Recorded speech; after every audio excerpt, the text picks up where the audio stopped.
Margareta Drzeniek, the World Economic Forum is launching today its first Global Enabling Trade report. What exactly are we measuring in this report?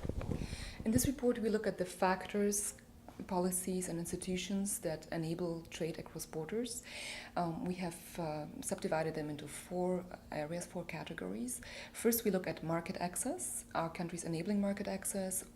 How high are the tariff barriers, the non-tariff barriers, for example? We then move on to look at the border administration. Is the border administration organized in an efficient way? Is it transparent? Here we look at customs, but also at other border administration, border agencies. And we then look at transport infrastructure, transport and communications infrastructure, actually, to see if goods can be transported in an efficient way to destination and also across the border, and if companies can communicate efficiently, can use the ICTs to communicate efficiently with their trading partners. Last but not least, we also look at the business environment, which is an important category as well, in how far the national business environment is conducive to trade. Here we look at physical security, for example.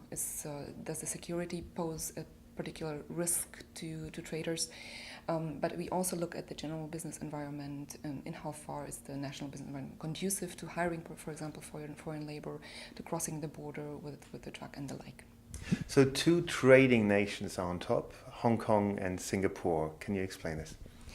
Yes, the two trading nations, not much of a surprise, are on top. Both are very dependent on trade and both have used trade very, very well in their development path.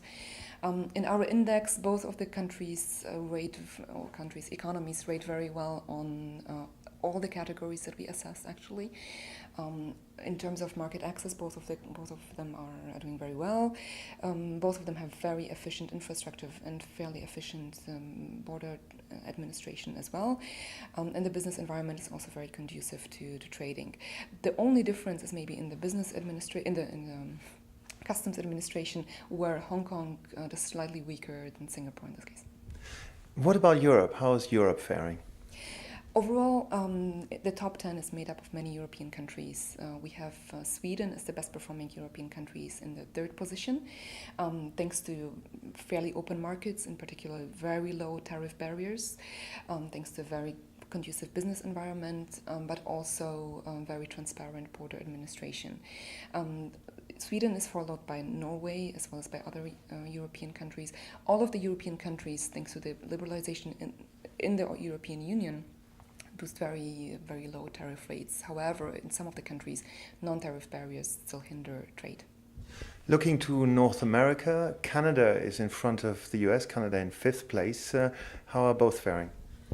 Canada is faring actually very well in this index. Compared to the United States, it's performing much better, in particular in terms of the border efficiency. Both countries are have very free market access, very low tariffs and fairly low tariff barriers, non-tariff barriers as well. However, Canada is doing significantly better on market access and also on the business environment. In the US, in particular, the security environment is more of a problem than in Canada. A word about the BRIC countries, Brazil, Russia, India and China. Are they on top or where are they situated? The BRIC countries are not doing very well on this index. China and India are to be found rather in the middle. Brazil is ranking 80th and Russia is on 107th position. India continues to be still a very close economy with fairly high tariffs, fairly protected economy still. So this is what's hindering trade across borders in India.